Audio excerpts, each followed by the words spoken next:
press the bell icon on the YouTube app and never miss an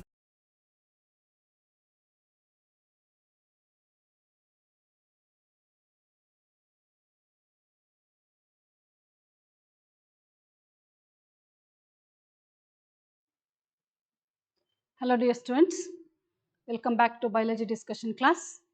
Hope you all doing good and preparing well for the exams. Let us start the class. So in this session, we are discussing about the grand paper 8 KCET zoology paper. So let us begin with the question number 1, zoology. Yes. Diploblastic animals belong to the phylum. First option, Coelenterata. Second option, Annelida. Third option, Chordata. Fourth option, Platyhelminthes. So, diploblastic animals. You know about three germ layers, right? Ectoderm, endoderm, and the mesoderm. So, these are the three germinal layers which are formed during the embryonic development. Got it?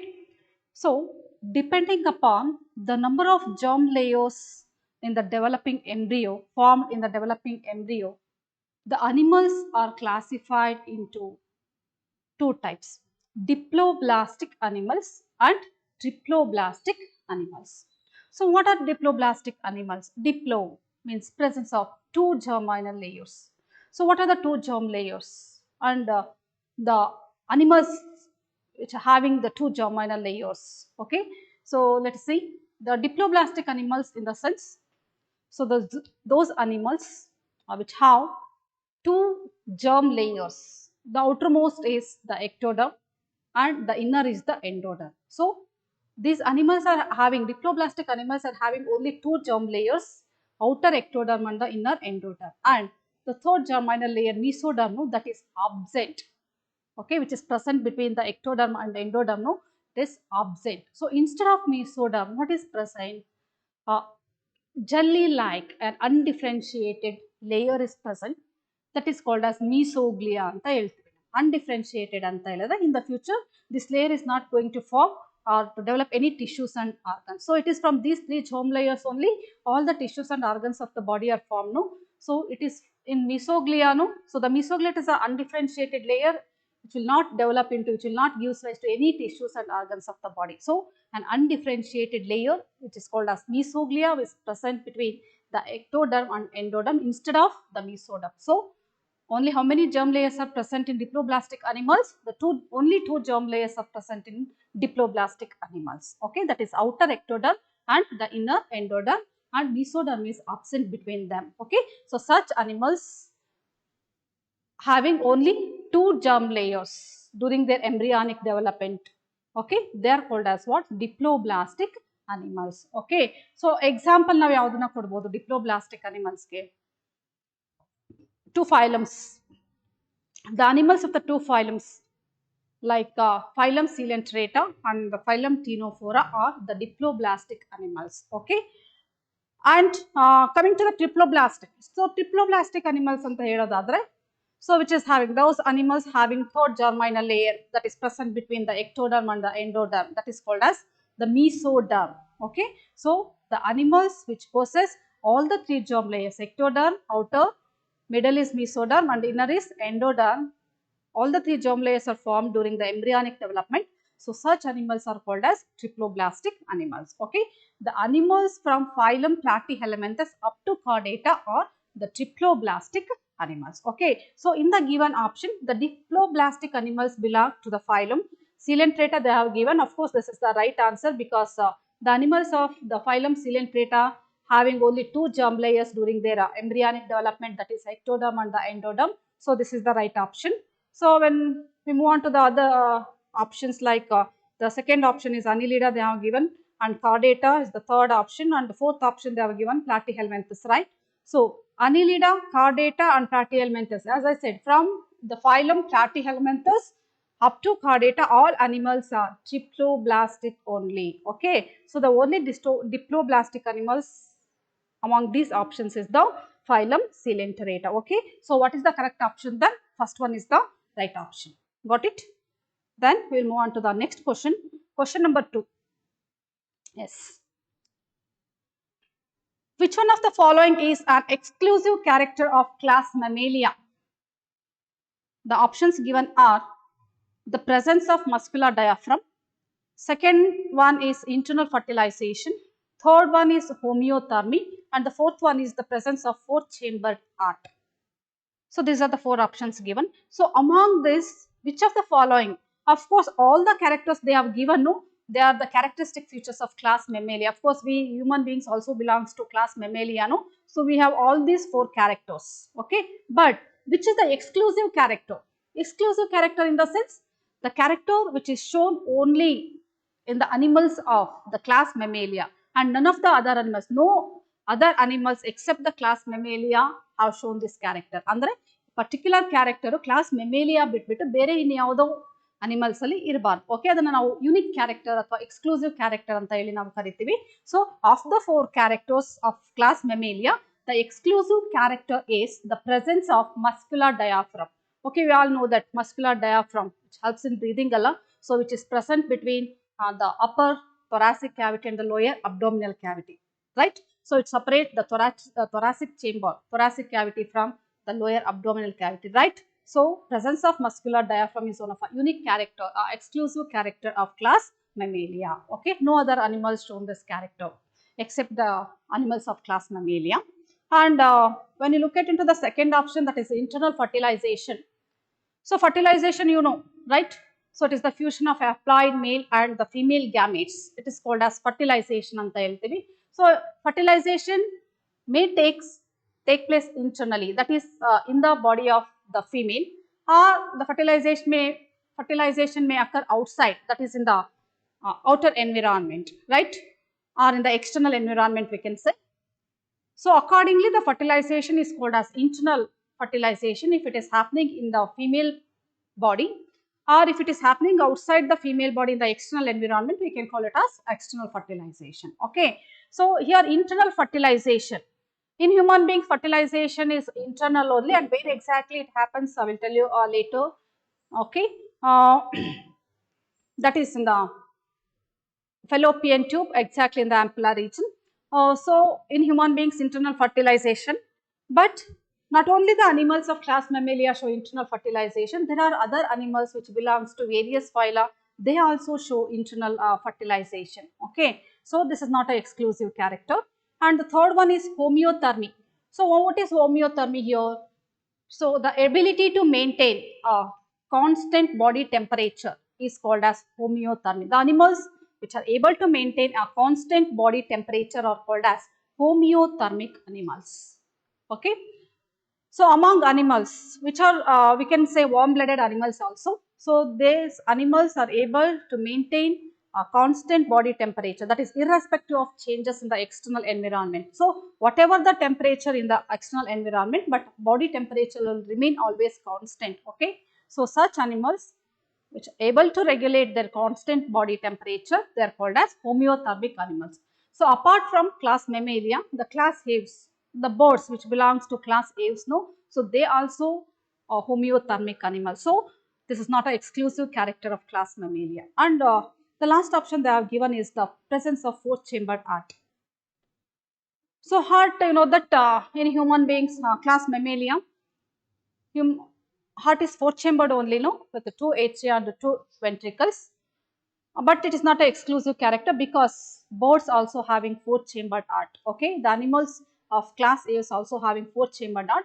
So this is also not exclusive characteristic feature of class Mammalia. So the only exclusive character of class Mammalia is the presence of muscular diaphragm. So the first option is correct here. Okay, so which is the right option then? The presence of muscular diaphragm is the right option. Okay, we'll move on to the next question. That is question number 3. Yes. The function of the gap junction is to, first option, performing cementing to keep neighboring cells together. Second one, stop substances from leaking across a tissue. Third option, facilitate communication between adjoining cells by connecting the cytoplasm for rapid exchange of rapid transfer of ions. small molecules and also some large molecules. That is the third option. And the fourth option is separate two cells from each other. See, you know about cell junctions, right? So, these are the specialized structures which are formed due to, so the two adjacent cells are there, no, in epithelial tissue and then any other tissue, particularly that is mainly in the epithelial tissue. The cells are very closely placed to each other with or without, with very little or without intercellular spaces, right? So, in between the two cells adjoining adjacent cells, the what intracellular matrix is present, no? So that intracellular matrix along with the plasma membrane of the adjacent cells, so they together variously modified according to the requirement and the function, according to the need, requirement and the function, the intercellular matrix along with the plasma membrane of the adjacent cells, the variously modified, okay, to form a special structures that is called as cell junctions ಅಂತ ಹೇಳಿ ನಾವು ಕರಿತೀವಿ. So as we know that there are three types of cell junctions that we studied in your first POC, right? Which are present mainly in the epithelial tissue and also there of course they are also present in other tissues, but mainly when we look at into the epithelial tissue, that is between the two adjacent cells, some specialized structures are formed. Okay, so these are called as what? Cell junctions anta heli ನಾವು ಕರೀತೀವಿ. So there are three types of cell junctions we study. That is the first one. Here they have given, the question is the function of gap junction they have given. So what is the function of gap junction? So gap junctions anta heladre they are nothing but channels, okay, so which are made up of a group of proteins. So these channels, no, they directly connect the cytoplasm of the two adjacent cells. See, imagine this is one cell and this is another cell, okay na? So the cytoplasm of these two adjacent cells, no, they are directly connected with the help of the channels, okay, like this. So consider this as a gap junction. So they are nothing but what? Channels. So that directly connect, this is one cell and this is another cell. So these channels will directly connect the cytoplasm of the two adjacent cells. For what purpose? For exchange of substances. So for the transport of various types of molecules, for various, that is for the transport of ions, okay. So then what is the function of gap junction here? So in the given options, the main function of gap junction is to facilitate communication between the two adjoining cells by directly connecting the cytoplasm of the two adjacent cells for the transport of the molecules and as well as the ions. So in the given option, the third one is the right answer. So look at the first option. What they have given here is performing cementing to keep neighboring cells together. See, this function is performed by adhering junctions. So adhering junctions, the main function is they act as a cementing substances that helps in binding the two neighboring cells together, okay. So they are performing cementing to keep neighboring cells together.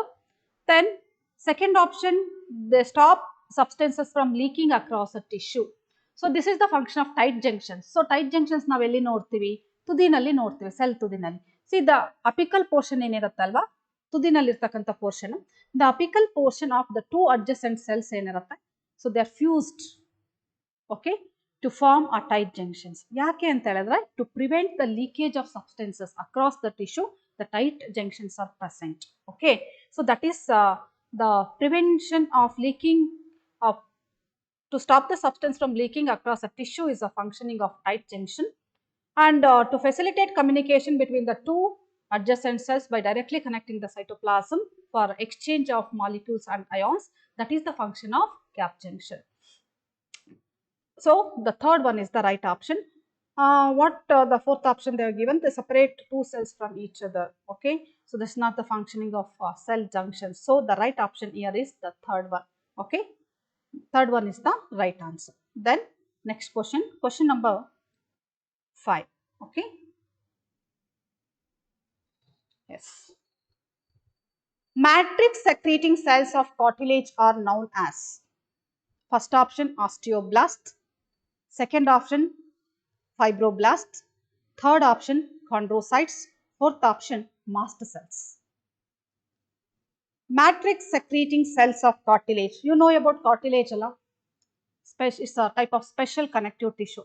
So flexible connective or elastic specialized connective tissue which is present at the tip of the nose and between the bones, small bones in the between the vertebrae, small bones, we call it as vertebrae in the vertebral column, okay, and in the legs and as well as in the ants. So it's a flexible, specialized connective tissue, okay. So the cells of cartilage contains a matrix which is secreted by the cartilaginous cells which are present in the cartilaginous tissue. So these cartilage cells, no, they are called as chondrocytes. Okay, the cells, cartilage cells are known as the chondrocytes. So these chondrocytes are present in a fluid filled spaces that is called as lacunae. Okay, which is present in the matrix. So there are 1 to 4 such chondrocytes present in the lacunae. The main function is, so what is the function of chondrocytes? They secrete and maintains the matrix. So matrix secreting cells of cartilage are known as chondrocytes. So third option is the correct one. Then, so what is the second option they have given? Osteoblast. Osteoblasts are the bone forming cells. Fibroblasts and the mast cells they have given. Second option they have given fibroblasts, and the fourth option they have given mast cells. Okay, so these two cells we can find in areolar connective tissue. The fibroblasts are meant for they are the fibrous secreting cells. Mast cells will secrete the histamine and serotonin. Okay, so matrix secreting cells of cartilage are known as chondrocytes. So which is the correct option here? Third one is the correct option, right? Then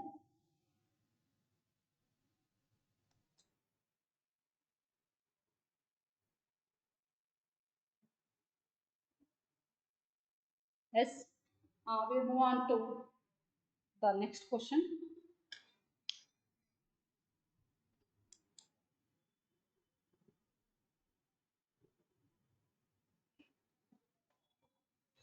Yes. Which of the following is are secondary metabolites? First option rubber, second option all of these, the third option is curcumin, fourth option is morphine.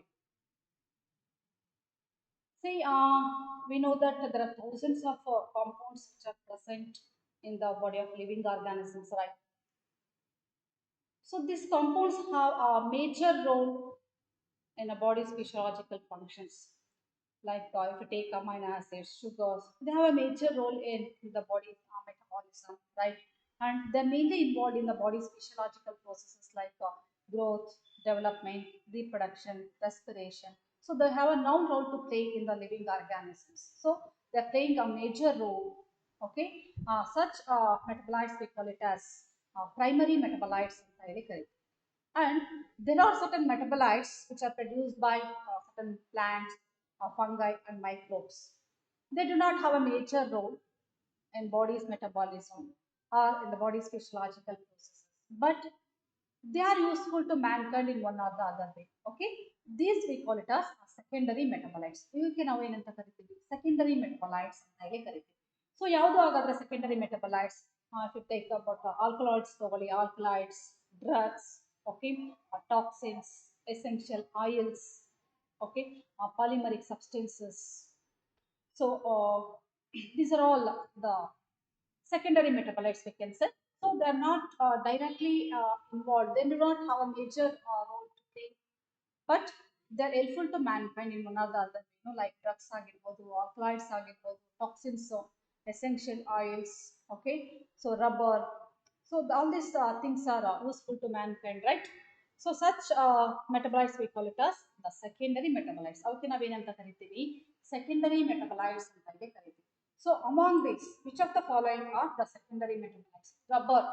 So it's a polymeric substance. Of course, it's a secondary metabolite. Curcumin. So curcumin is a drug. So it's a naturally occurring chemical compound. So obtained from the spice that is turmeric. So it is of medicinal value. And one more is morphine. So that is an important alkaloid which is obtained from it's an analgesic content. It is a painkiller. Okay, so it's an opioid drug obtained from the poppy plant, Papaver somnifera. Okay, it's an alkaloid which is used as analgesic to relieve the pain. Okay, they are the painkillers. Okay, so rubber, curcumin, and morphine. So all are the secondary metabolites. Okay, so the right option is we go with all of these. Then the next question is,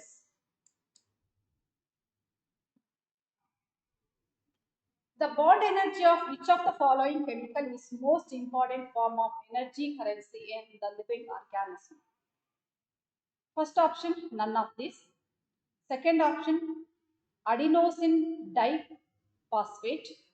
Third option, inorganic phosphate. Fourth option, adenosine triphosphate. Okay, the bond energy of each of the following chemical. See, you know about cellular respiration, right? Which occurs inside the cell, which takes place in the cell, every living cell. So it is during the oxidation of food substances, the energy is released, right? So that released energy, it is trapped and stored in the form of the chemical bonds of molecules like ATP, adenosine triphosphate ಅಂತ ಹೇಳಿ ಕರೀತೀವಿ. Okay, so adenosine triphosphate, it is a higher nucleotide because it is structurally it is similar to that of nucleotide only. Okay, so it is having the same components like that of what nucleotides having. Okay, so what are the components of nucleotides? So it is having ribose sugar, right? Ribose sugar is the nitrogenous base along with the phosphoric acid or the phosphate. So here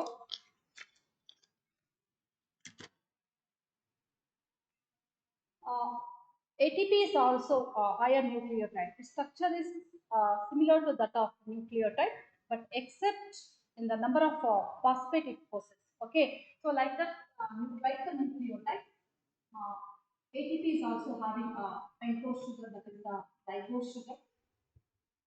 So attached to the ribose sugar is nitrogenous base adenine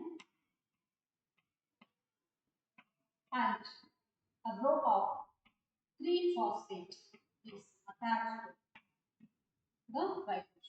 So ATP carries energy. We call ATP ನಾವು ಏನಂತ ಕರಿತೀವಿ?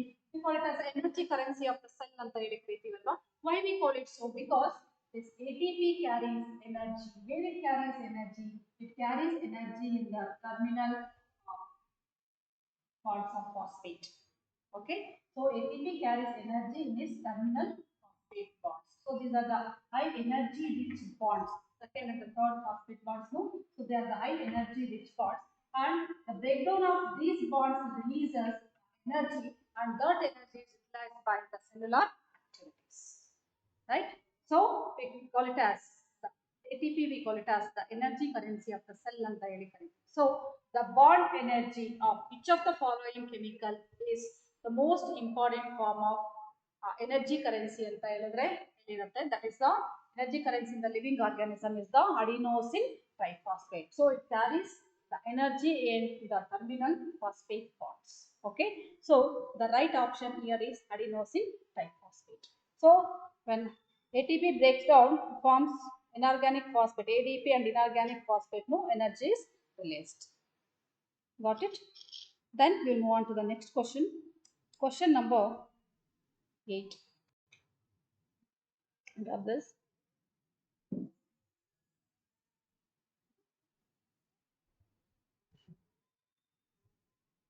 The wall of the ventricles are much thicker than that of atrium because it has to pump the blood. First option. Second option, it is present below the atrium and it has to store the blood and it has to receive the blood. So we all very well know that human beings have 4 chambered heart, right? The 2 upper chambers we call it as atria, and the two lower chambers, we call it as ventricles. So atria, they are the receiving chambers of the heart. So the right atria will receive the deoxygenated blood from the superior and the inferior vena cava, and the left atria will receive the oxygenated blood from the lungs through pulmonary veins, right? And when it comes to ventricles will receive the blood from the atria, and the main role of ventricles, no, the pumping of blood. Okay, the ventricles are meant to pump the blood, okay, outside the heart. Okay, so the so that we call it as ventricles are called as pumping chambers of the heart ಅಂತ ಹೇಳಿ ನಾವು ಕರಿತೀವಿ. So right ventricle ನಾನು ತಗೊಂಡ್ರೆ, the right ventricle will pump the deoxygenated blood to lungs through the pulmonary artery, and the left ventricle will pump the oxygenated blood to all the parts of the body through the aorta, right? So ventricles has to pump the blood that has to reach the various organs along, like deoxygenated blood has to reach the lungs, and the oxygenated blood has to reach all the parts of the body. Okay, so all the regions of the body. So the flow of the pressure of the blood in the ventricles, the flow of blood in the ventricles, it is higher than that of atria. So the ventricle has to pump the blood with a greater pressure. So that's why the wall of ventricles is much thicker than that of atria. So when it comes to ventricles, right and left ventricle, again the left ventricle has a thickest wall when compared to the right atria, because it has to pump the blood to all the regions of the body, no? So the wall of the left ventricle is thicker than that of right atria, and when it comes to atria and ventricles, the wall of ventricles are much thicker than that of atria. Got it? So what is the right option here? The wall of the ventricles are much thicker than that of atria because it has to pump the blood. First option is correct one. Then we'll move on to the next question. Cardiac output is volume of the blood contained in the entire heart. Second option, none of these. Third option, volume of blood entered into atria through vena cava and the pulmonary veins. And the fourth one is volume of blood pumped out by each ventricle per minute. So what is cardiac output here? Okay, so the cardiac output andre eno? So you know that during cardiac cycle occurs in three phases, no? That is atrial systole, ventricular systole, and joint diastole. So during each cardiac cycle, each ventricle will pump approximately about 70 ml of blood. ಎಷ್ಟು ml of blood na pump ಮಾಡುತ್ತೆ? 70 ml of blood na pump ಮಾಡುತ್ತೆ. So when it comes to the heart rate, the normal heart rate in an healthy individual is, so it is 72 beats per minute. So 72 beats per minute. So cardiac output ಅಂತ ಹೇಳಿದ್ರೆ, it is the volume of blood pumped by each ventricle per minute is the cardiac output. So how it is calculated? So during each cardiac cycle, each ventricle will pump out 70 ml of blood. That we call it as stroke volume ಅಂತ ಹೇಳಿ ಕರಿತೀವಿ. To find out the cardiac output, we have to multiply this stroke volume with the number of heartbeats per minute. That is the heart rate. Okay, so 70 into 70. So we get 5,040. So approximately 5 liters of blood is pumped by each ventricle, right? So what is cardiac output here in the given option? Cardiac output is the volume of blood pumped out by each ventricle per minute. It is called as the cardiac output. Got it? So the right option here is the fourth one. Volume of blood pumped out by each ventricle per minute is the cardiac output. Then we'll move on to the next question. Question number 9.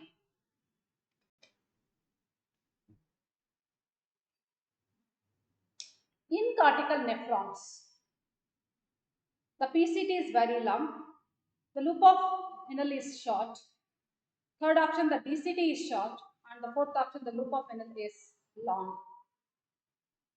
Nephrons, the structural and functional unit of kidneys, right? So each kidney is having a million nephron, and nephrons are the functional unit of kidney, right? How about the structure of nephrons? what it is composed of, structure of nephron is composed of. So it is majorly having two parts ಅಂತ ಹೇಳ್ಬೋದು. Each nephron is having two parts. One is the glomerulus, it is nothing but a tuft of blood capillaries, or we can say it as a network of blood capillaries. And the renal tubule, another part. So it has two parts, no? Glomerulus and the renal tubule. The renal tubule, it will begins with Bowman's capsule, which is a cup-shaped capsule which encloses the glomerulus. So this glomerulus, along with the Bowman's capsule, we call it as Malpighian body, or as we call it as renal corpuscle. Okay. So the renal tubule has Bowman's capsule. Following the Bowman's capsule is the PCT, that is proximal convoluted tubule, followed by Enel's lobe, which is a U-shaped region of the nephron, and followed by DCT, distal convoluted tubule, and then finally the connecting duct. So this is the structure of nephron.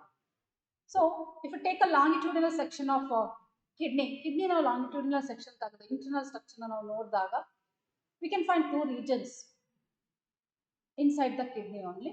That is the outer region ನಾವೇನಂತ ಕರಿತೀವಿ, cortex region ಅಂತ ಹೇಳಿ ಕರಿತೀವಿ. Inner region we call it as a medulla region.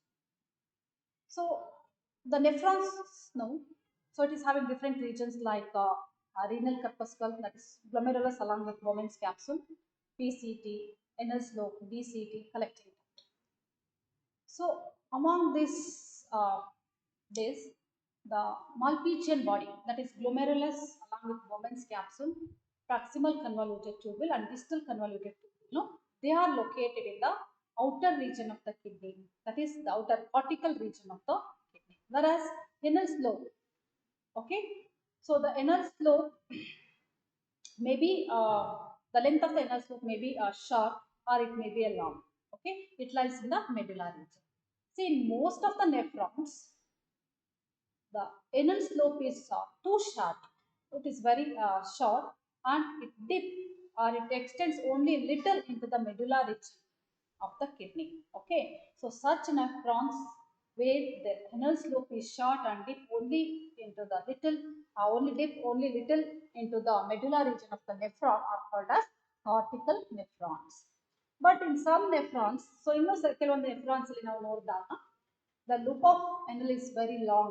It is the Enel's lobe is long and it extends deeply into the medulla region. It dips deeply into the medulla region. Okay, so such nephrons we call it as juxtamedullary nephrons. So in cortical nephrons, the PCT is very long, loop of Enel is short, the DCT is short, and loop of Enel is long.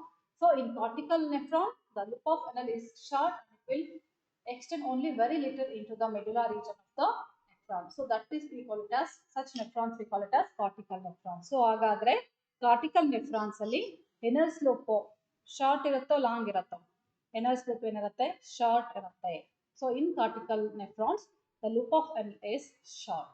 So which is the right option then? Second option is correct. Then we will move on to the next question. Question number 11. Sarcomere is a complete bundle of muscles. Second option, functional unit of contraction. Third option, portion of myofibril present between two A bands. Fourth option, portion of myofibril present in between the two M lines. So sarcomere, we know that it's the structural or the functional unit of muscle contraction, right? So the sarcomere is the region which is present between the two Z lines. So the myofibril is having two types of filaments that are already discussed so many times, like thin filaments and the thick filaments.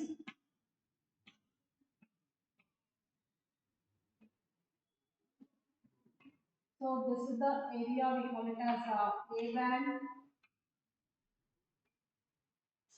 So in the center of the A band we have a H zone here. Passing through the H zone is the M line and this is the I band. Here also we can see I band. So passing through the center of the I band is a thick line that is called as Z line. So this is one Z line and this is one Z line. The region between the two Z line we call it as sarcomere. So this is the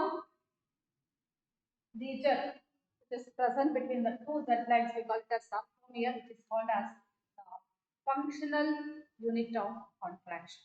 Okay, so what is the right option here? Sarcomere is a complete bundle of muscle. It's a wrong option. It's a functional unit of contraction. Sarcomere is a functional unit of contraction and a portion of myofibril present between two A bands. So this is one A band and again also A band will come here. So portion of the, that is the portion which comes between the two A band and the, so that is wrong. The portion of a myofibril which is present between the two Z line is the sarcomere. Again, fourth option they have given portion of myofibril present in between the two M lines. This is the M line. Okay. So between two M lines, madhya iರ್ತಕ್ಕಂಥ sarcomere ಅಂತ ಹೇಳ್ತಾ ಇದ್ದಾರೆ ಇಲ್ಲಿ. So this is also wrong option. Why? Because the sarcomere is the region which is located between the two Z lines in a myofibril. Okay. So which we call it as a functional unit of contraction. So what is the right option here? The right option here is functional unit of muscle contraction. Got it? So second option is correct. Then we will move on to the next question. Question number 11.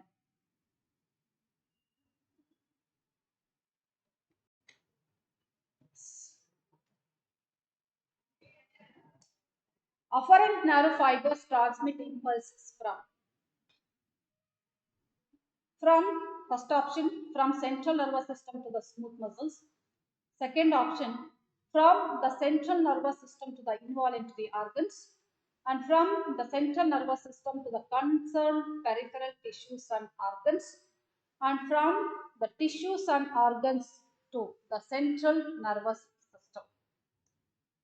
See, we know that the brain, human that is neural system is differentiated into central nervous system and peripheral nervous system. No?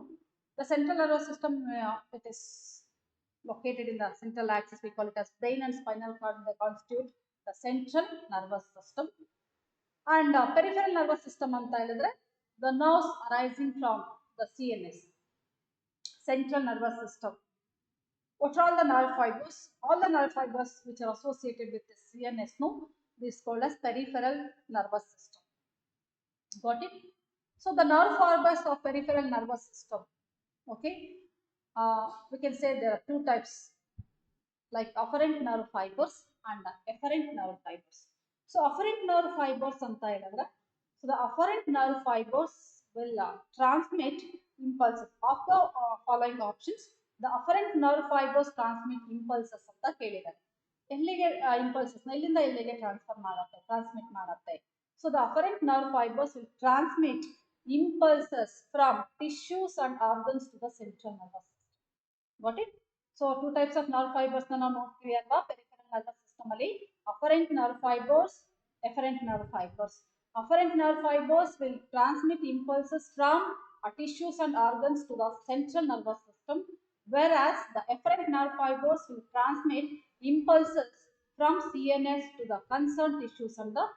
So afferent nerve fibers they are asked here. So the right option is the fourth one. The afferent nerve fibers transmit impulses from tissues and organs to the central nervous system. Got it? So which is the correct option? Fourth one is the correct option. Next is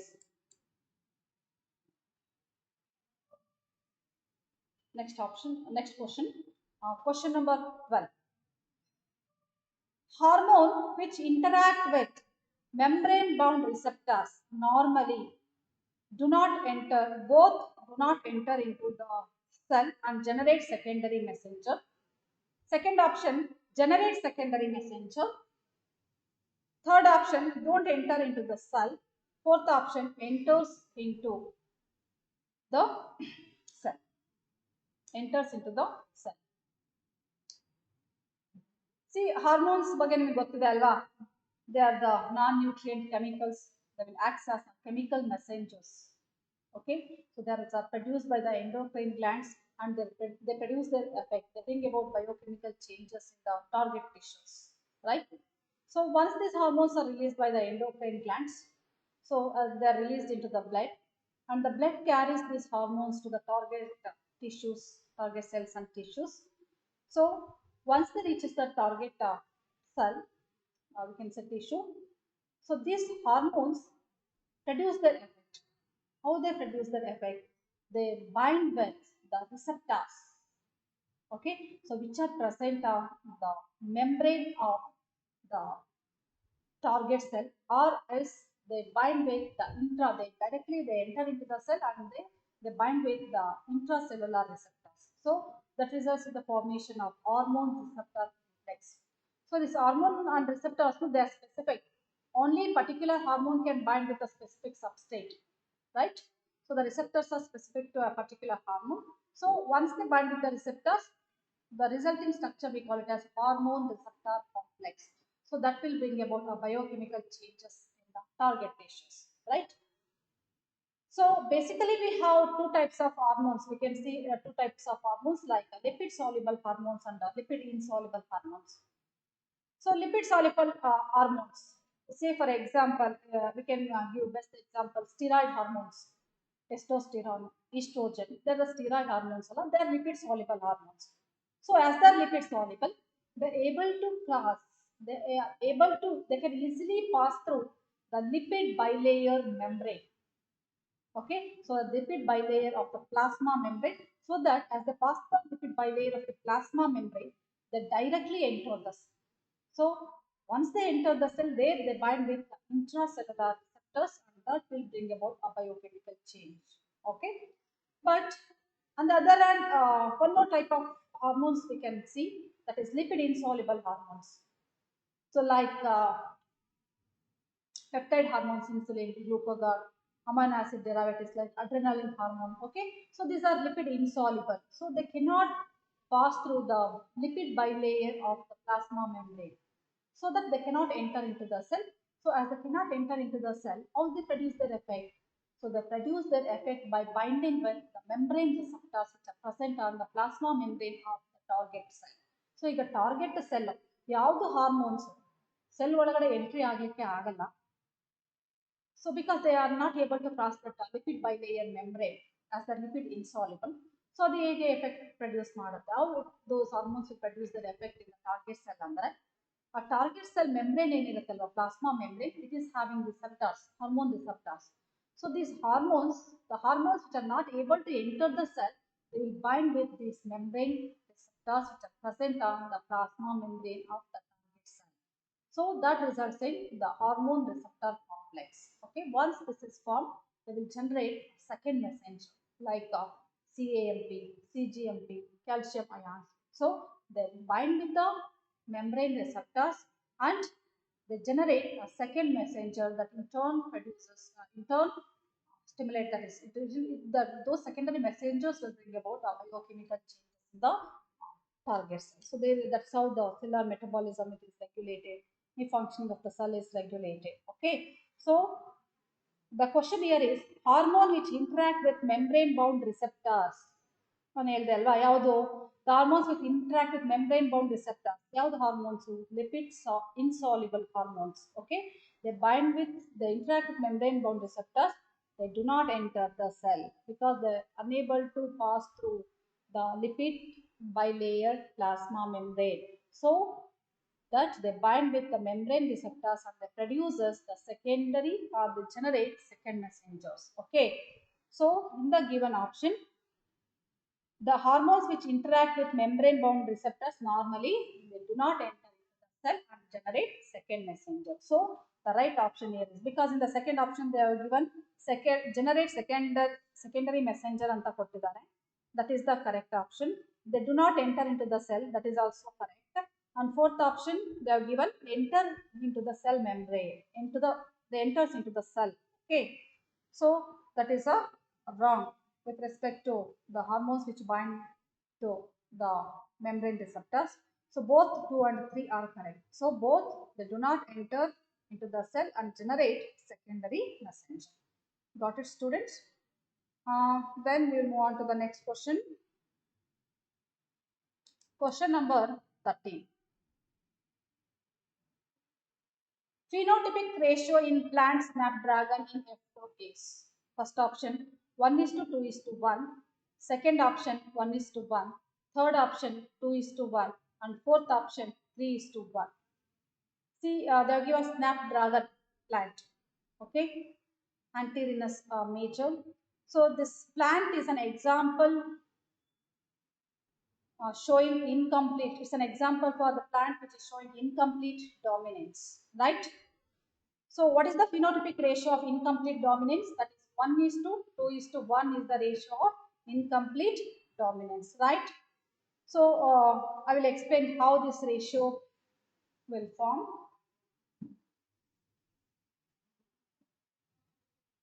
So what is the phenotypic ratio of incomplete dominance? That is 1 is to 2 is to 1. It is similar to the genotypic. Both phenotypic and genotypic ratio are same in the incomplete dominance. So this 1 is to 2 is to 1 phenotypic ratio is deviation from the Mendel law of dominance. That is, there the phenotypic ratio is 3 is to 1, but here instead 3 is to 1, have 1 is to 2 is to 1. So you know that snapdragon parental generation of the one rank, parental generation. So I'm explaining how this ratio is formed. So snapdragon having the red flowered snapdragon plants are passed with white flower snapdragon plants. So what the genotype we get? Genotype. So red flowered plants and then we get capital R capital because red flowers are formed only in the homozygous condition, capital R capital R. Okay, and here we can get small r, small r. So gametes. So all the gametes contain capital R allele, and here all the gametes contain small r allele. Okay, so when these two are crossed, you will get capital R and small r. So according to law of dominance, which flower plants has to be appear in the F1 generation? Red flower plants have to be appeared in the F1 generation. No, that is according to the law of dominance. But snapdragon is an example for incomplete dominance, alva. So in the heterozygous condition, capital R and small r is present. If capital R is incompletely dominate over small r, that is the gene for white. So the gene for red is incompletely dominate over the gene for white. So that has resulted in the appearance of pink flowered plants instead of red flowered plants, which is an intermediate to both the parents. So an intermediate colored flower plants are formed in the F1 generation. So in the F1 generation we have pink flowered plants. So when F1 pink flowered plants are cell inbred, capital R, small r into capital R. So what type of gametes we get here? Gametes. So of the gametes having capital R and gametes having small r and here also we can get the same type of gametes. So when we cross, so we have to check out here. Capital R, and again here we will get the capital R and small r, and here we will get capital R and small r, and here we get small r. So of the four different types of plants, three types of genotypes are found here: capital R, capital R, small r, capital R, small r, small r. Okay. So capital R genotype is there. You see it is red flowered plant. So in the heterozygous condition, capital R and small r, the red color fails to appear a lot. So here we have pink flowered plants. Same here, we get pink flowered plants and smaller white flowers. So of the whole plants, red flowered plant is 1, pink flowered plants are 2, okay, and white flowered plants are 1. That is 1 is to 2 is to 1.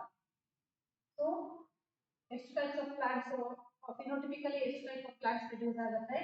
One is red flowered plant, two are pink flowered plants, and one is the white flowered plants. So, what is the phenotypic ratio of snapdragon in F2? That is 1 is to 2 is to 1. So, this is the ratio, phenotypic ratio of the incomplete dominance that we see in the plant snapdragon. So, this is genotypic ratio also. So both the phenotypic and genotypic ratio are the same in incomplete dominance. So what is the right option here in this question? The right option here is the first one, right? 1 is to 2 is to 1 is the right answer. Then we will move on to the next question. What is called a pleiotropic gene? A gene which controls characters of human beings only. First option. Second option, many genes controls single character. Third option, a single gene controls multiple traits in an individual. Fourth option, a gene which controls characters of plants. Pleiotropic gene. Usually, a single gene will control single phenotype. But in some cases, we can see a single gene is controlling multiple traits. That we see in case of phenylketonuria. Alva? So we call it as inborn error of metabolism anta heli kariteve, right? So yake barutta phenylketonuria is because of mutation of a gene that code for an enzyme that is phenylalanine hydroxylase. So what is the function of phenylalanine hydroxylase? So that convert the phenylalanine amino acid into tyrosine. So as the gene which codes for this enzyme, phenylalanine hydroxylase enzyme is defective, it is mutated. So, in the absence of this phenylalanine hydroxylase, the amino acid phenylalanine will not get converted into tyrosine. So, the phenylalanine and its derivatives start accumulating. Okay, so accumulation of these phenylalanine and its derivatives in the brain, it causes mental retardation. So, along with we can also observe reduction in the hair, okay, and also reduction in the skin pigmentation. So, three symptoms we can see here, that is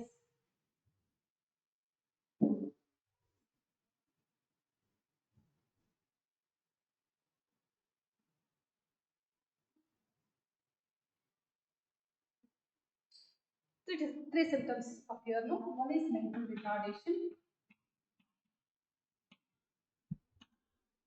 mental retardation. Second one is reduction in pain, reduction in hair, and reduction in skin pigmentation. So it affects skin pigmentation also. So all these three effects, phenotypic effects, reduction in age, skin pigmentation, and mental retardation. It is because of a mutation of a single gene. It is because of mutation of a single gene which codes for the enzyme phenylalanine. Got it? So it's saying that a single gene is controlling multiple traits, right? So this phenomenon where the single gene influences the multiple traits, we call it as pleiotropy, and the gene we call it as pleiotropic gene. So what is the right option here? Which is called a pleiotropic gene, a gene which controls characters of human beings only anta kottidare. That is the wrong option. Second option what they have given, many genes control single character, that is also wrong. And a single gene controls multiple traits in an individual, that is the right option. So pleiotropic gene is the one in which a single gene influences multiple traits in an individual. A gene which controls characters of plants. So the correct option with respect to pleiotropic gene is a single gene controls multiple traits in an individual. So that is the right option. So third option is correct here. Then we will move on to the next question. Question number 15. The possible blood groups of children born to parents having A and AB groups are: first option A, B, AB. Second option O, A and B. Third option O and A. Fourth option O, A, B and AB. So the possible blood groups of children born to parents having A and AB groups. So what is the blood group of the two parents here? A and AB. So blood group A and blood group AB, right?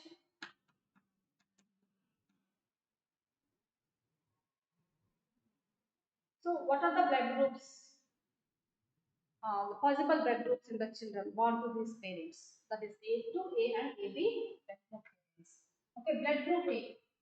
So what are the possible genotypes for blood group A here? Then it may be homozygous IA or IA, or it may be heterozygous IA, or they are not mentioned homozygous or heterozygous. Simply they are given A and AB blood groups. So two possible blood genotypes are possible for blood group A. This IA and IA homozygous for A, and IA and I heterozygous for A blood group. And the blood group B, so it is IA and IA. Okay, let us check with the first possibility, that is homozygous for homozygous A and AB blood group. So here we have IA, IA, right? Here we have IA and IA. So that is IA. And here we have two values IA. So we get IA, IA. Okay, and here we get IA. So what are the possible blood groups? One is A and another one is, okay. Let us check with this heterozygous for A blood group. So what the genotype we have here? I, A, I. And here we have I, A, right? I, A. Here we have I, A,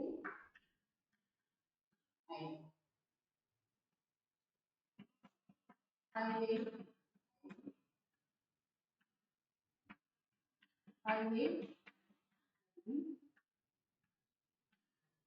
I, A, small I, right? I, B, small.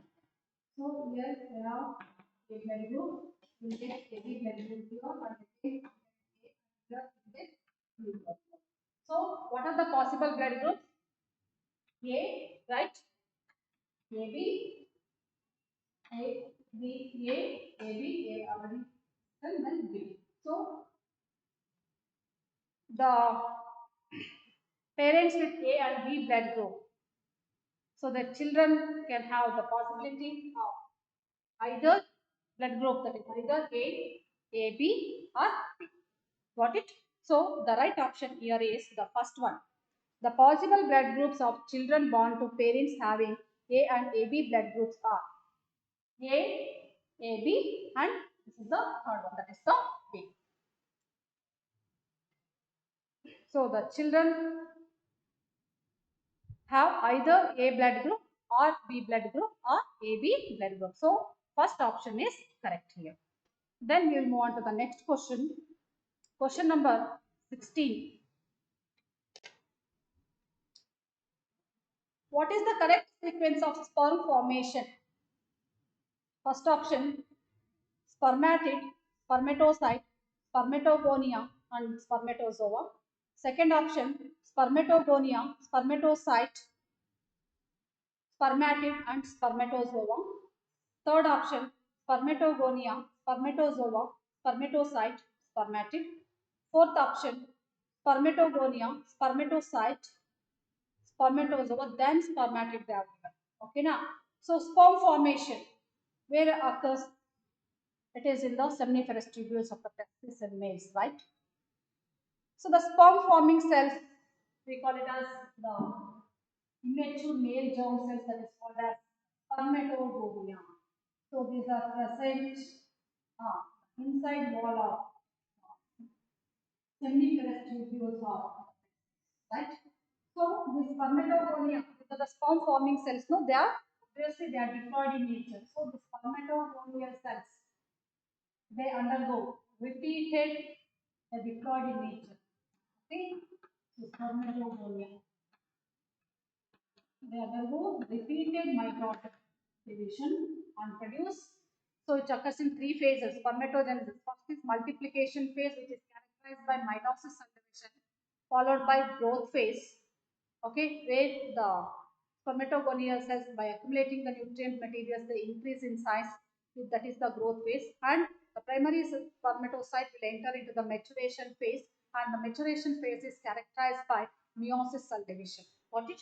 So, when this spermatogonia, the different spermatogonia undergoes repeated mitotic division, produces more and more spermatogonia.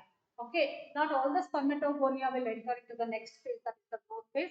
Only some spermatogonia will enter into the growth phase, and remaining spermatogonia, they continue to divide mitotically to produce a large spermatogonia. Okay, so those spermatogonia which enter into growth phase, they increase, they grow and increase in size.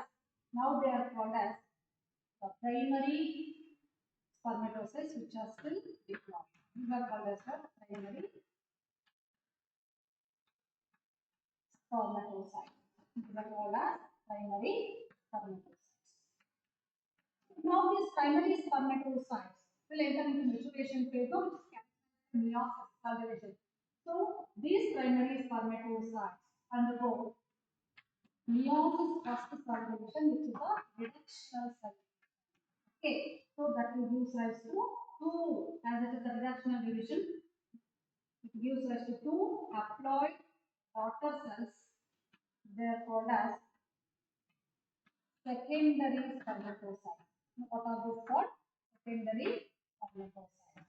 Okay, now these secondary spermatocytes, the haploid, they undergo a second meiosis. They undergo meiosis second, which is equational division. So each primary spermatocyte will produce four.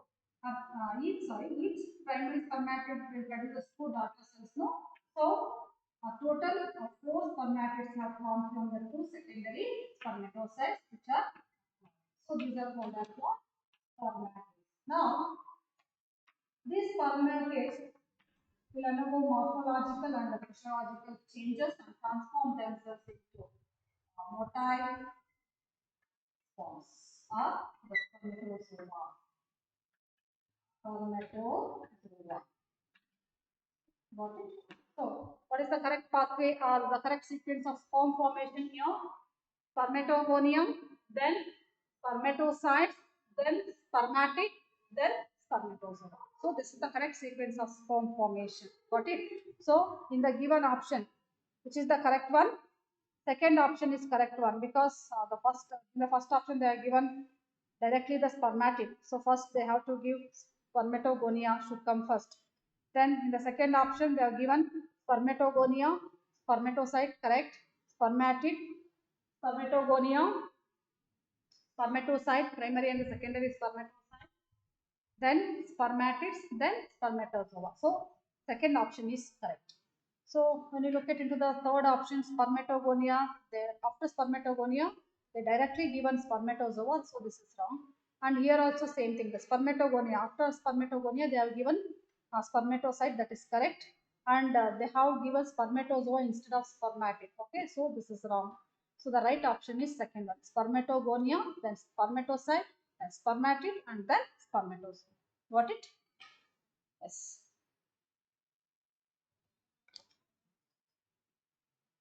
So this is question number 16. Then we will move on to the next question. Question number 17.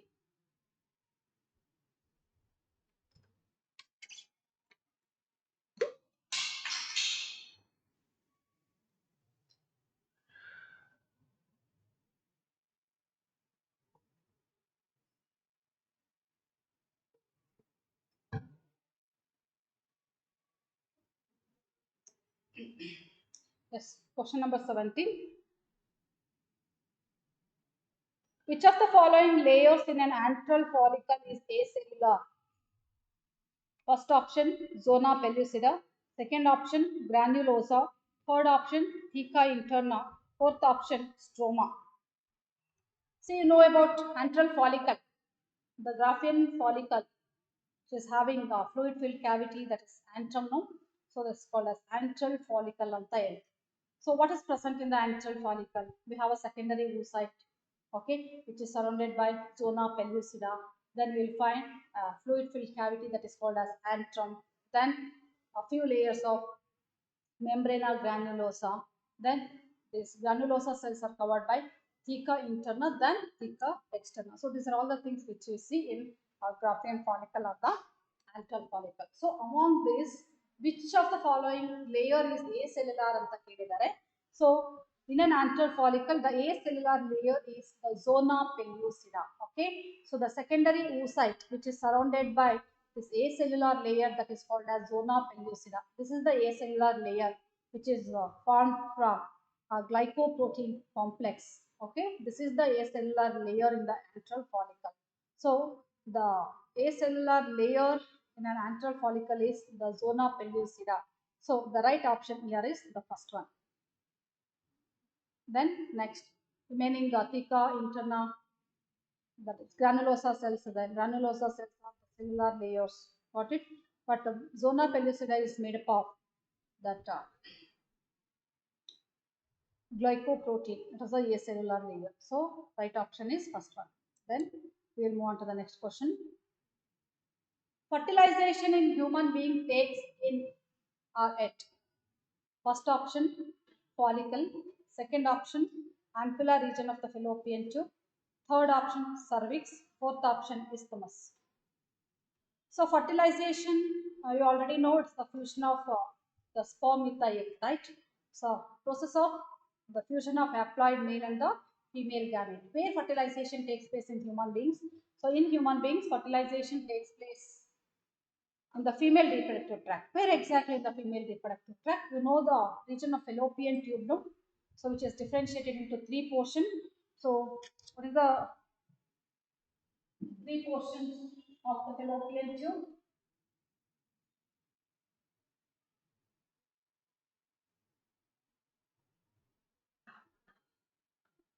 So this becomes the fallopian tube, right?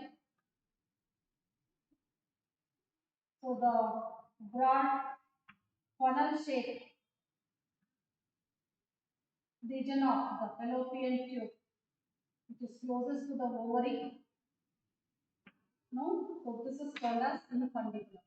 Okay. So infundibulum is followed by another wide, a long region of the fallopian tube. This is called the ampulla region of the fallopian tube, and this is the infundibulum. This is the infundibulum. And ampulla leads to a narrow short region that is called as isthmus. So, where exactly the fertilization takes place in the fallopian tube, that is in the ampulla region. So, as soon as the secondary oocyte is released, it is picked up by the embryo of the fallopian tube.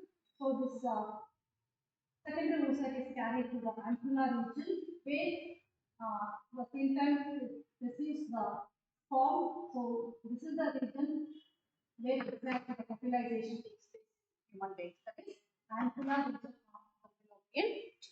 Got it? So fertilization in human beings takes in at, that is ampulla region of the fallopian tube. Got it? So what is the right option here? Second one is the right option. Then next question, question number 19. Diaphragms, cervical caps and vaults are non-usable. Second option, none of these. Third option, for male use only. Fourth option, for female use only. So diaphragm, cervical caps and vaults, these are also barriers, okay, which will prevent the conception by preventing the meeting of the sperm with the egg. Okay, so they prevent fertilization and thereby the conception. So these are all the devices which are made up of rubber, and these devices are inserted into the female reproductive tract to just to cover the cervix, okay, before the sexual intercourse. So as they're placed into the female reproductive tract, so these devices will cover the cervix, so they prevent fertilization by blocking the entry of sperms into the cervix region. Okay, so these are all the barriers which are used by females only. Okay, so diaphragms, cervical caps and walls are for female use only. Okay, so the right option here is the fourth one. Then next question. Question number 20. Name the part which is cut and tied in male sterilization. Also name the procedure. So male sterilization is one of the prominent method of birth control, right? So this male sterilization is called as vasectomy. So what is the procedure which is followed in vasectomy? So you know about two vas difference, no? So in vasectomy, a small cut is made in the scrotum and the two vas deferens are exposed and a small portion of the vas deferens are cut and the cut ends are tied, okay, to prevent the rejoining. So this will block the transport of the sperms.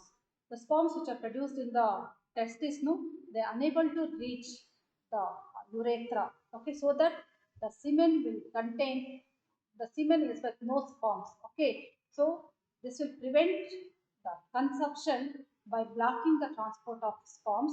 So the procedure, male sterilization procedure is called as vasectomy, and the cut part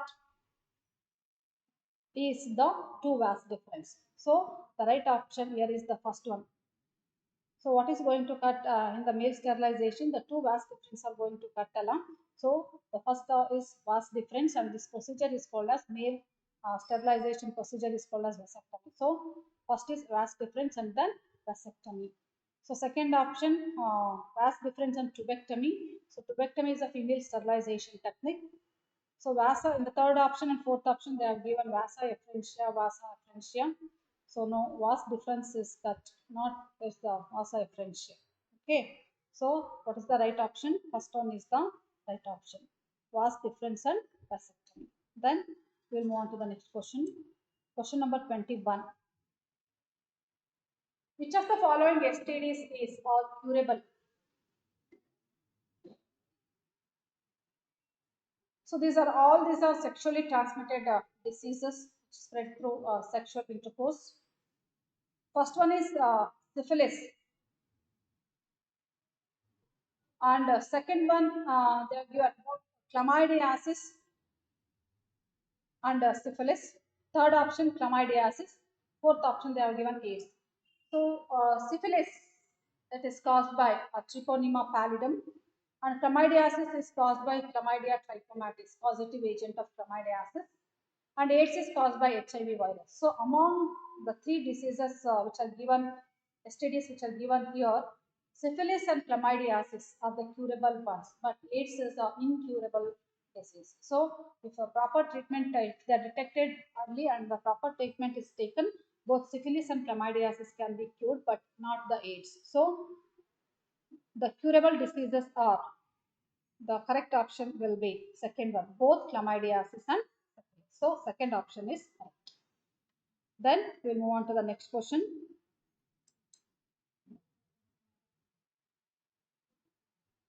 Which of the following sets of diseases is caused by bacteria? First option, tetanus and mumps. Second option, typhoid and smallpox. Third option, cholera and tetanus. Fourth option, herpes and influenza. Which of the following diseases, sets of diseases are caused by bacteria? So we have to say uh, of the given options, which are the bacterial diseases. So tetanus, you know about tetanus, which is caused by bacteria. It's a bacterial disease, Clostridium tetani. But mumps is a viral disease which is caused by paramyxovirus. So this is not the correct option. Second option, typhoid. Again, it's a bacterial disease only which is caused by Salmonella typhi, that a positive agent of typhoid is Salmonella typhi, and smallpox, it is caused by variola virus. It's a viral disease. So this option is also wrong. Third option, cholera. Yes, it is a bacterial disease which is caused by the positive agent is the bacteria, that is Vibrio cholerae. And tetanus, again, it is also a bacterial disease. Positive agent is bacteria only, that is Clostridium tetani. So these two sets of diseases are bacterial diseases. Both cholera and tetanus are bacterial diseases. So this is the right option. So then fourth option, what they have given, herpes. So this herpes is caused due to herpes simplex virus. This is a viral disease, and influenza is also a viral disease, which is caused by the influenza virus. Okay, so the right option is the third one. Cholera and tetanus are the diseases which are caused by bacteria. So third option is correct. Then we'll move on to the next question. Which of the following are considered as cellular barrier of the body? First option, interferons. Second option, saliva in mouth. Third option, neutrophils. Fourth option, skin. Cellular barriers. These barriers will provide innate immunity. So there are certain cells in our body which are able to kill the pathogens or the microbes that enter into the body by a process of phagocytosis, right? So these form the cellular barriers. So it will provide innate immunity to the body.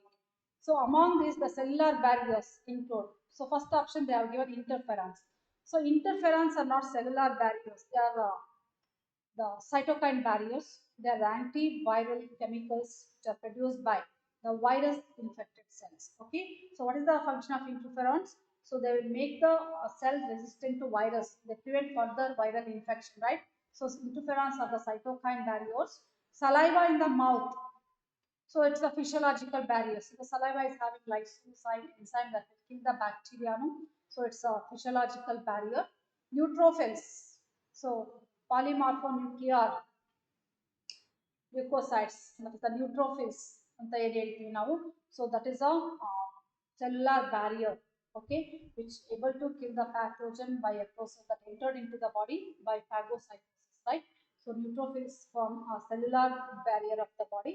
Skin is a physical barrier, okay, so it protects the body, so by preventing the entry of pathogen into the body, okay, so protective layers, this form the physical barrier. So among four options, neutrophils are considered as the cellular barrier of the body. So the third option is correct.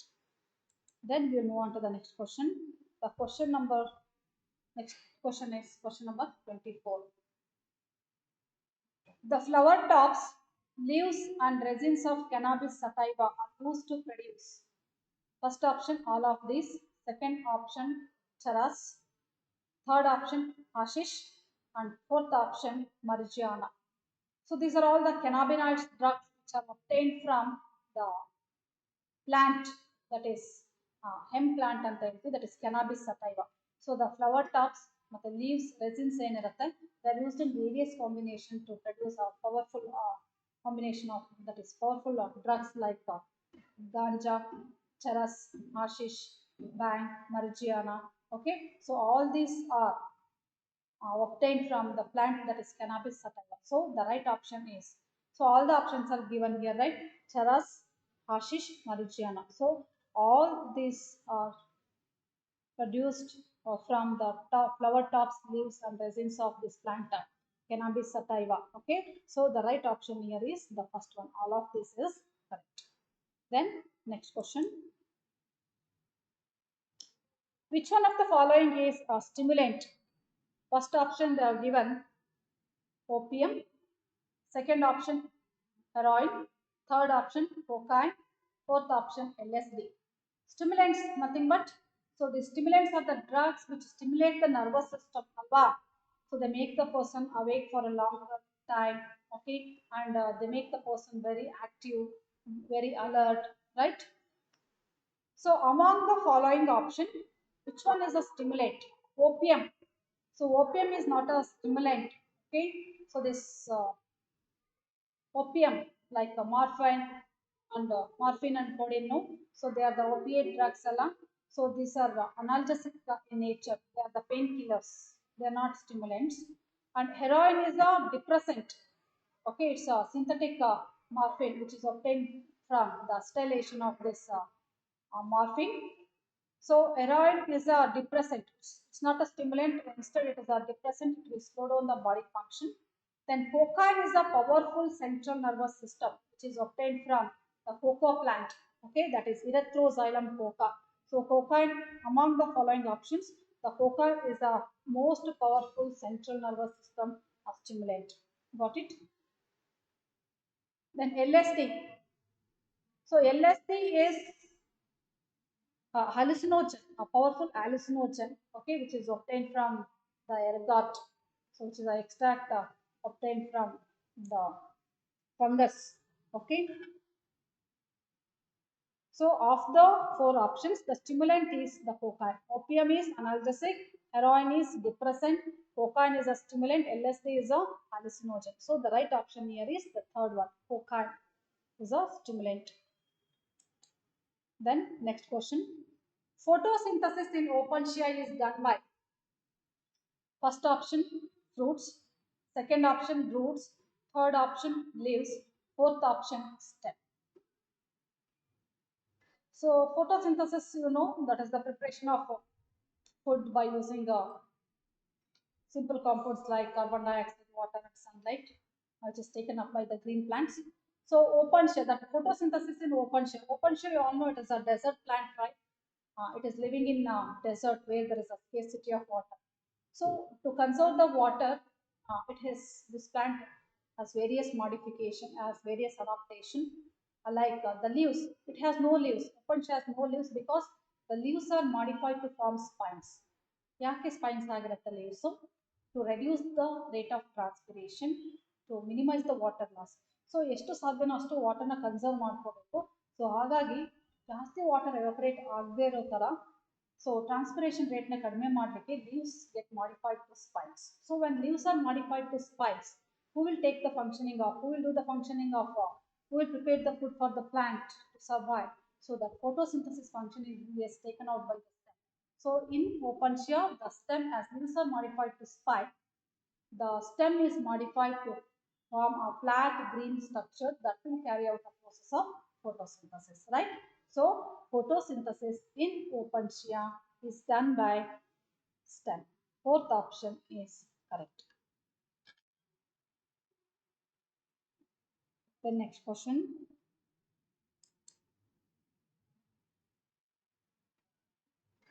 Which type of age pyramid obtained when population is growing?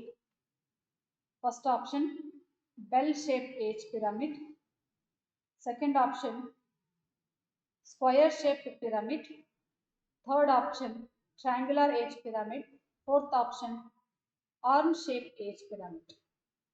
So you know that population at any given time has different age group individuals. So ಯಾವುದೇ ಒಂದು population ತಗೊಂಡ್ರೆ so ಆ population different age groups individuals ಇರ್ತಾರೆ ಅಲ್ವಾ, like pre reproductive age individuals, okay, reproductive age individuals and post reproductive age individuals, right. So ಇಲ್ಲಿ age pyramid ಅಂತ ಹೇಳಿದ್ರೆ, age pyramid ಅಂತಂದ್ರೆ it is just a graphical representation of the abundance of individuals of different age groups. Okay, so that will, this graphical representation of age pyramids will help to know whether it is a growing population, whether it is a stable population, or it is the population is going to decline. Okay, it is a age pyramid is a graphical representation of the abundance, to show the abundance of individuals of different age group, right? So there are three types of age pyramids, like so three types of age pyramids are known as three. So one is triangular age pyramid.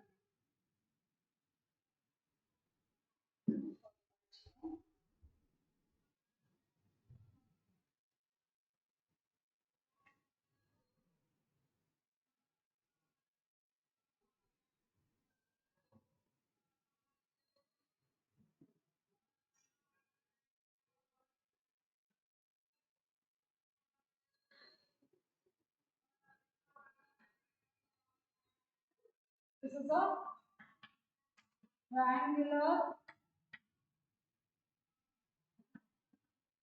age pyramid.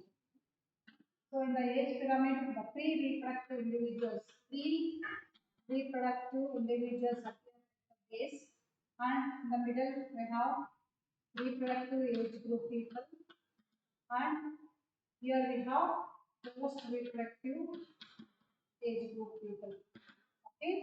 So similarly, one more type of age pyramid is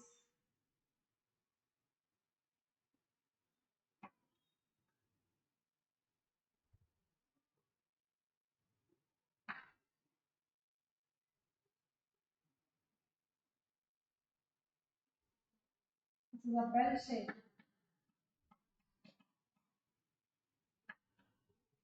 Then the third one, horn shape.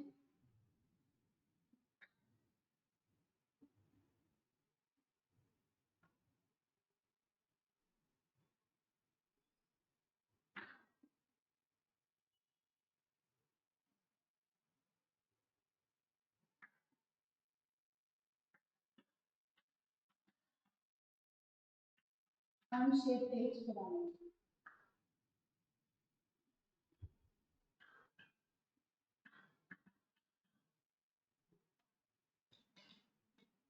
Horn-shaped age pyramid, right? So, which of the age pyramid is obtained when the population is growing? So, which of the following age pyramid depicts telling about the growing population? See, this triangular age pyramid. So, ಇಲ್ಲಿ ನೋಡಿ triangular age pyramid ಅಲ್ಲಿ you can see more number of younger individuals. That is, pre-reproductive age individuals are more when compared to the reproductive age individuals. Reproductive age individuals are moderate, and post-reproductive age individuals are lesser when compared to reproductive. So, triangular age pyramid ಅಲ್ಲಿ ನಾವು ಏನು ನೋಡ್ತೀವಿ? Pre-reproductive age individuals are more here in this shape of age pyramid, so that the more and more people will enter into the that is reproductive age. So it is showing the rapidly increasing population. Okay, so triangular age pyramid is representing the growing population. So in the bell shape, here we can observe that the reproductive age individuals and the pre-reproductive age individuals are almost equal. Alva, pre-reproductive age individuals base reproductive. So both reproductive and pre-reproductive age individuals are almost equal. Alva. So this is representing a stable population. Whereas in urn shape, the reproductive age individuals are more, right, when compared to the pre-reproductive age individuals. So this is representing the population is going to decline in time. Wow. So of the three age pyramids, the triangular age pyramid, it shows is telling growing population. Bell-shaped age pyramids, that is showing its stable population, and urn-shaped age pyramid is representing declining population. So which type of age pyramid is obtained when population is growing? Triangular age pyramid. Okay, so the right option here is the third one, triangular age pyramid. Got it? Then next question, we move on to the next question.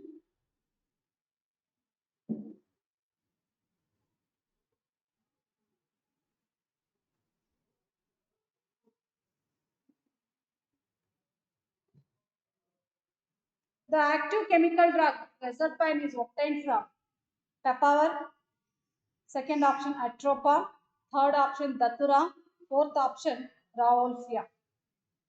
So the active chemical that is reserpine, which is obtained from the medicinal plant, that is Rauwolfia vomitoria. So this is the plant which is growing in different Himalayan ranges. No, it shows variation in the potency and the concentration of this chemical reserpine. Alva. So this is the best example for genetic diversity. Got it? So the active chemical drug reserpine, which is obtained from the plant Rauwolfia vomitoria. So the right option here is the fourth one. Then next question, question number 29. Which of the below mentioned regions exhibit less seasonal variations? I'll read the question once again. Which of the below mentioned region exhibit less seasonal variations?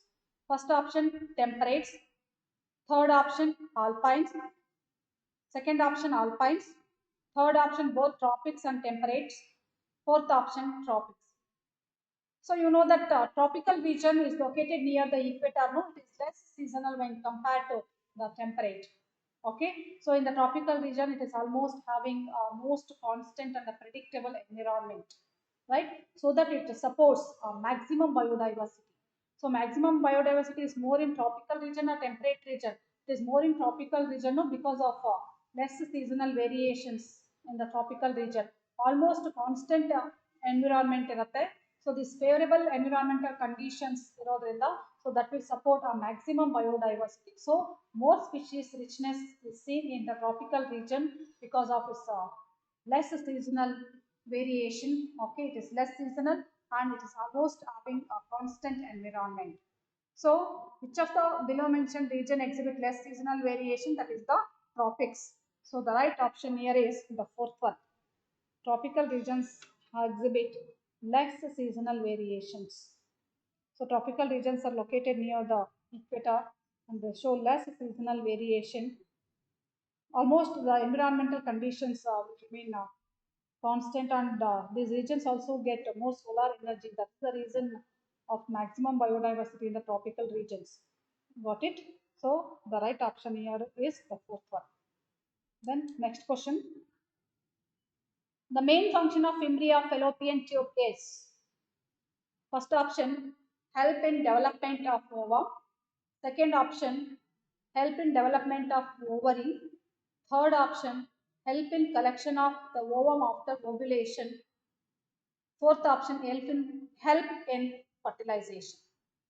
So what is the main function of Fimbria fallopian tube? As I discussed, fallopian tube has three portions. The part of the fallopian tube which is a funnel shape having a projection that is called as fimbriae, that is located near the ovary. The part of the fallopian tube near to the ovary is the infundibulum, followed by ampulla, then isthmus. The isthmus will open into uterus, right?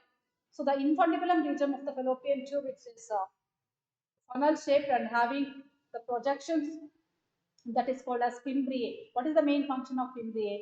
So after ovulation, the secondary, so during ovulation, when the Duffian follicle ruptures, secondary oocyte is released, no? So that secondary oocyte is picked up by the fimbriae of the fallopian tube, and once it is picked into the picked up by the fimbriae, that is once the secondary oocyte is picked up by the fimbriae of the fallopian tube, it is carried to the fertilization site, that is the ampulla region of the fallopian tube. Okay, so what is the main function of fimbriae here?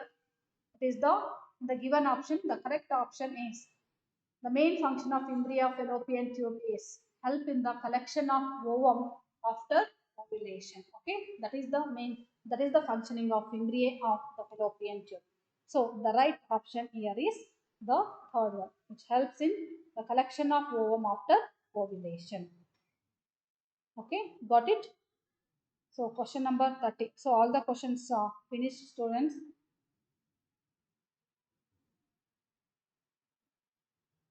So I think all your doubts are cleared now. I will end up this session. Thank you, students.